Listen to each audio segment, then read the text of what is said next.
dudes, what's happening? It's Trent here, and today I've got for you something special. I'm taking it all the way back to the 90s, baby. I got my ripped jeans on, I got my Converse kicks, I got my Smashing Pumpkins and my Pearl Jam CDs in my Walkman, and we're gonna jam out a redesign of a classic JRPG character. This is Cloud Strife from Final Fantasy VII, the all-time greatest. Well, I mean, for the 90s, it was the greatest one until 12 came along. But yeah, it was one of the greatest ever. This image was drawn entirely in Sketchbook Pro, who also, coincidentally, and completely unrelated, sponsors a lot of my videos. I'm going to drop a few tips for you on how to use that and some of the techniques that I use to design characters and do some illustrations. So without further ado, let's drop the bomb, baby.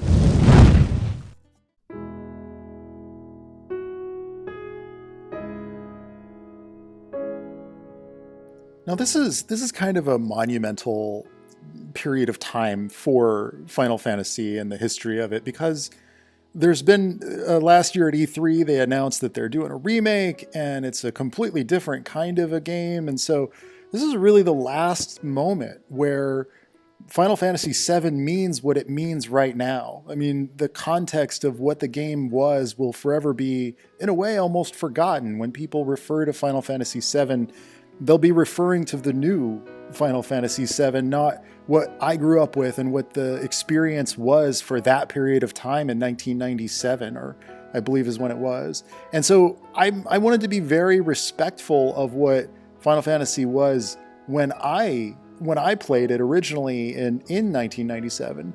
And when that demo came out, I played it. I even got the summon. The demo was amazing because back then you would get a demo on a disc. PlayStation 1 had discs, and you would just CDs, and you'd get these demo discs every now and then from the local electronics boutique, or this is before GameStop really bought out all of them. And so every now and then you go to the electronics boutique, and in the Midwest where I grew up, and you'd be like, hey, is there any new demo discs out? And they'd tell you, oh, hey, check out this new one. There's Final Fantasy VII, and I hadn't seen anything from Final Fantasy since 3 at the time, which was technically 6. And man, I played the heck out of that demo.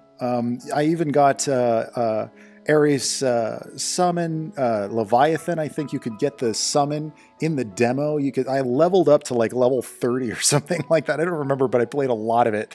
And then of course, when the actual game came out, it was the first one to really like have this world map, this 3D world map with, you'd get in the airship and fly around the mountains and travel to all these different locations. It was incredible.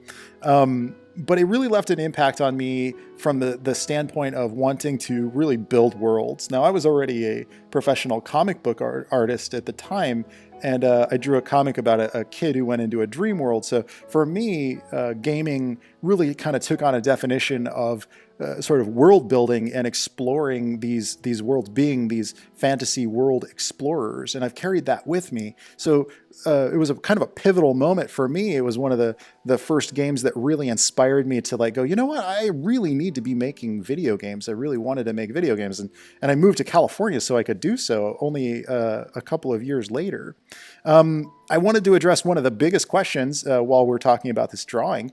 One of the biggest questions that I get is, how do I improve my poses? If you wanted to really work out your poses, there are some techniques and tricks to how you can kind of get a leg up on that. One of the things I do when I'm doing a character design, as you notice, is I'll do a lot of these different shots of the character standing next to each other and really begin to pick out what I liked about each one and erase out. Sometimes I'll copy one and I'll say, well, I like most of what's happening in this pose, but I really need to change that arm, or I really want to change the angle of the head or something like that. And then once I've really selected a pose that I like, I'll go in and make it into a big gray blob, and then I create a new layer, and then I start sketching out my line art around it to really create the shapes, and that's what you're seeing right now. But to get better at creating poses, I think you really need to do some life drawing. I think a good practice, something that you could do is maybe take still shots from films. These days you could run a movie on Netflix, and I recommend something like maybe a kung fu movie or an action movie, something with a lot of dynamic poses and just a still frame some of the shots, some really cool poses. Take a screenshot. If you're on a Mac, it's just Shift Command 3, I believe. And that'll take a screenshot, drop that sweet puppy right into Sketchbook Pro, and create a layer on top of it, and just trace out the body, the form. Or if you want to really challenge yourself, if you feel like you wanted to challenge yourself, a good practice after that would be to try to draw the gesture and the transition of weight, the movement of the character.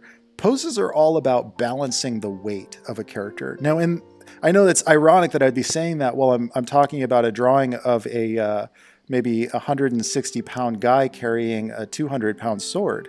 But he is flying through the air, and he is guided by a mysterious gravity that only exists in the universe of Final Fantasy VII. That was part of being true to the original character design that only you could probably not get away with in a Western game. It's just too ridiculous. Although they push it pretty far with League of Legends. Anyway, I drew these kind of bubbly shapes in the sword, his Buster Sword. It's kind of a famous oversized Buster Sword.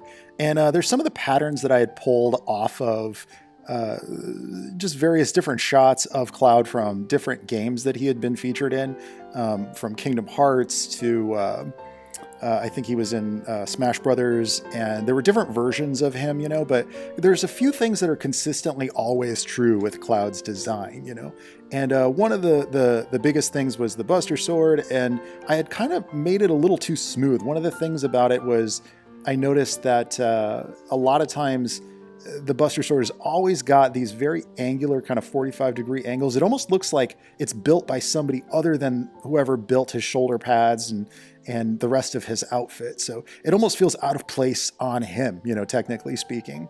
Another challenge with this piece was Cloud's hair. And I still don't think I really got it right. There's kind of a spikiness to it, but I think there are other artists who've done, I think, a better job of capturing Cloud's hair. It's a very difficult thing to do because it almost defies gravity. It's not really possible. But I was going really based on the original Cloud model, the super low poly. They didn't even, if you know much about this, they didn't even paint textures on the models back then. They didn't really have the technology. 3D was new at the time. So they would actually color the verts.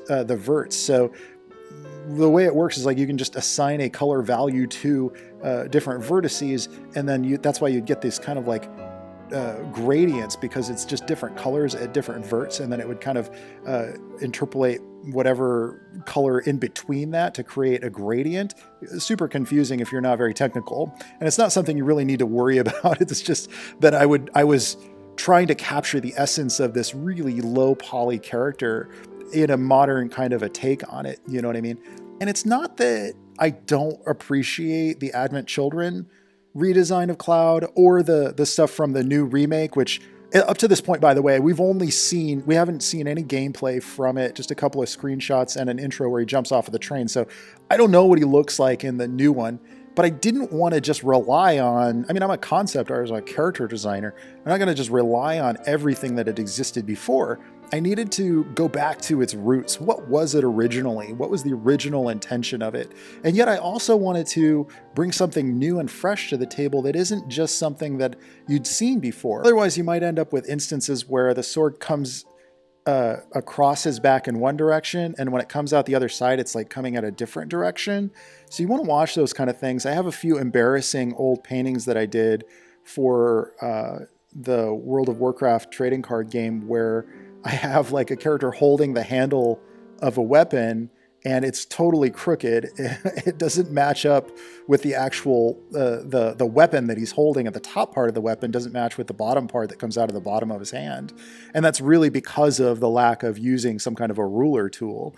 And I was a working professional working for Blizzard at the time. And you can imagine how embarrassing that was when they framed it and they insisted that I put it over my desk at work.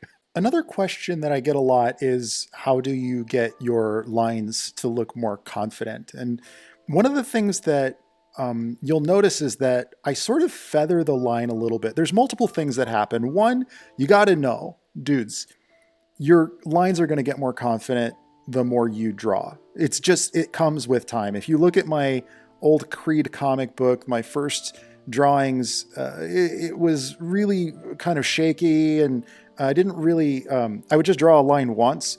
And I learned to sort of feather and approximate a curve using my wrist. You can kind of draw from the wrist a little bit more to get stronger, more confident angles on your lines.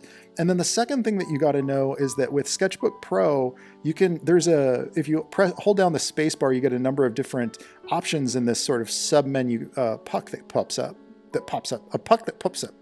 And anyway, one of the symbols is a kind of a curved arrow, and that allows you to rotate your canvas. Now, if you're drawing from your wrist on a Wacom, either an Intuos or a Cintiq or any kind of tablet, you're going to get a much stronger, more confident kind of a line. And that is really all there is to it. It's practicing that drawing from your wrist, and it might take you a little bit of time to adjust to it, but eventually you become more comfortable with it, and it becomes natural. I don't even think about it. It's like driving a manual transmission car. Just over time, it just feels natural. It's automatic. For some details, such as the wolf emblem, it's basically just, I grabbed it off of Google. I Googled it, and then I dropped it into Sketchbook Pro, put it on another layer, added some shadows so that it matches the rest of my rendering, and then just touched it up to make sure that it matched the rest of it. This is the point where I noticed I really wanted there to be actual materia slots for the Buster Sword, but I also realized I had all these curves in it, and I needed to get rid of those. So one of the things that I used was I pulled up the ruler tool, which you can find up in the top menu next to the letter T in the top menu there. And you can actually kind of create a ruler, much like you would if you just pulled out a ruler from a desk. You know what I mean? And you can stray from that line, but it kind of like keeps your line pretty close to that edge, which is super useful and very handy. You can also get some symmetry out of that as well. So I kind of redid the sword to be a lot more angular, a lot of 45-degree angles, but I didn't want to just make it the same sword that you saw before. The ruler comes in handy also if you're drawing lines through something else. So for instance, I needed those swords that are across his back to really feel connected, and you need to draw through it, and having that ruler made sure that those lines went straight across, you know? But, hey, my career is full of embarrassing moments with artwork. I've had instances where I still kind of like cringe when I see some of the magazine covers that I've painted, or when I see some of the concept art that I did for the Burning Crusade or Wrath of the Lich King. It's really, really embarrassing compared to anything that I could do now. And that's actually a really good thing. It means that I've sort of broken free from a lot of the things that were limiting me previously. I love seeing something that a lot of artists have been doing lately is kind of showing their drawing that they had done a year ago and then redrawing it. Claire Wendling is a famous artist and an amazing, was more stylized artist. And she did an entire book of this where she took her sketchbook and then I think it was like 8 years later or something like that, she redrew, it might have been 10 years later, she redrew everything that was in there. And it was stunning to see the kind of development and growth. It's a very inspiring book. And I see a lot of artists doing this sort of a thing now. And it's a great practice for you to try out. If you wanted to really get a sense of how much are you growing, how much are you developing, pull up one of your old drawings and just try to outdo what you did. In fact, that if you want to be improving all the time, that's probably the best thing that you could possibly do to, one, stick with it, and two, to really sort of monitor your growth. One of the things that I found about, my wife and I are really into fitness. And so one of the things that we found as we studied more and more of these different techniques that people use to, shave down body fat, increase muscle growth, etc., is that it's very important to have some kind of a measurement system, some kind of a system whereby you can evaluate your progress. So we use things like Fitbits and these sort of scales that track your body mass or your BMI, and also calorie counting tools such as, well, I don't want to go into it, but my point is more just that it's a good idea to have some method of sort of tracking your progress, because when you have a day where you're looking back and seeing, wow, I've really improved how I draw this character or the characters, this type of character or this type of a thing, and you look at the contrast of where you are now versus where you were a year ago, and you see obvious improvement, it's like, hey, undoubtedly, I'm growing at this. And that really helps you to stick with it. Where I got to in the piece at this point, I had posted a couple of images. If you're not following me on Twitter, I tend to post progress images. It's just quick little shots. I post them on Instagram and Facebook, but look me up on there. I'll put the link in the description below. But I tend to post progress images, and something that happened with this piece right around this time was I had posted a sketch and I realized I wanted to give it so much more. The composition is awkward. He's got this massive sword and it's not a very well centered piece. So I thought, how cool would it be if I have Eris and Tifa on either side of him, and really try to challenge myself to, I'm not really strong with drawing female faces, so this was an extra added challenge. One thing that I've said many, many years ago, and something that I realized, and it's been so key for my own development, and something that I try to do, a challenge to myself, is when I feel like stopping, I ask myself, how can I push it just a bit more? And I could have been done with this piece. My obligation to draw a Final Fantasy VII piece would have been done. But you know what? I was like, man, I want to tell a little bit more story. I want to do just a little bit more. I want to go that extra mile, keep going, you know? And so I decided I was going to draw in Eris and Tifa, and on either side of them, both looking kind of somber, but Tifa's a little bit stronger, so she's kind of looking up a little bit more. And I recognize that it doesn't look exactly like her. I wanted to just kind of imply it. It's still my version of it, and I'm not bound to try to do anybody else's version of it. It was my choice to go this direction with it. I just wanted to try it the way I wanted to do it, and have this flowing hair kind of creating a unique shape to the silhouette of the whole image. Furthermore, later I added even some flowers to that background, but by backing it all off, you see, the trick here was to, even though I drew those characters, the Tifa and Eris, in sort of a dark blue, the same level of contrast or color as the foreground, by changing it to this kind of a lighter desaturated yellow or brown, it kind of really made it on its own layer. It really separated it out from the cloud image. One of the things I wanted to mention also, there were a couple of great suggestions from Twitter. Alexander Yeager suggested that I possibly draw a little bit more of a cyborg arm on cloud. I thought that was a cool idea, so I did incorporate that. Thanks for that, dude. And then also the Cactuar keychain that you don't see in the image yet, but it's in the final image, was also Alexander Yeager's suggestion. So this brings me to an interesting point that I wanted to bring up before I wrap this up. Dudes, if you have like a team, or you have bros or homies that you draw with, and you show them something and they throw in a suggestion, dude, let them help you, man. Like, one of the things that I found working on the Diablo team, when I was fried, when I was just burned out and I didn't have any more ideas for something, I'd walk around and I'd let other people do my job for me. I'd be like, hey man, you got any ideas for this kind of a mask here? And like, I'd show them my sketches, and, you know, sometimes they'd be like, hey, maybe you could add this other thing, and like, oh, then like this kind of a shape here, and let me show you this other mask. Have you seen this tribe from wherever, you know? And it's interesting. It kind of lends itself really well to working as a team, for one, and two, it makes your job a heck of a lot easier, and also gets other people really involved in what you're doing. Speaking of which, in the coming months, I'm going to be doing a few more paintings for Sketchbook Pro. I'm totally free to paint whatever the heck I want. I've got a few ideas. I'm considering a Cowboy Bebop redesign. I think that would be a lot of fun. One of my favorite animes of all time. I've been playing a few more indie games lately, so I was thinking of maybe doing a Flint Hook redesign. If you haven't played that game, it's awesome. Check it out. It's super cool. Great pixel art. Well, I was thinking about maybe doing a sort of a modern take on Creed, the old comic I did when I was a teenager. But it's really up in the air. The very next one that I'm going to be doing is a little bit more of a tutorial on designing weapons for video games. This was a special request from Sketchbook Pro themselves that have asked for this. But I'd like to know what you guys would like to see me do. So if you have ideas for what I should draw next or in a future video, please drop those in the comment section below.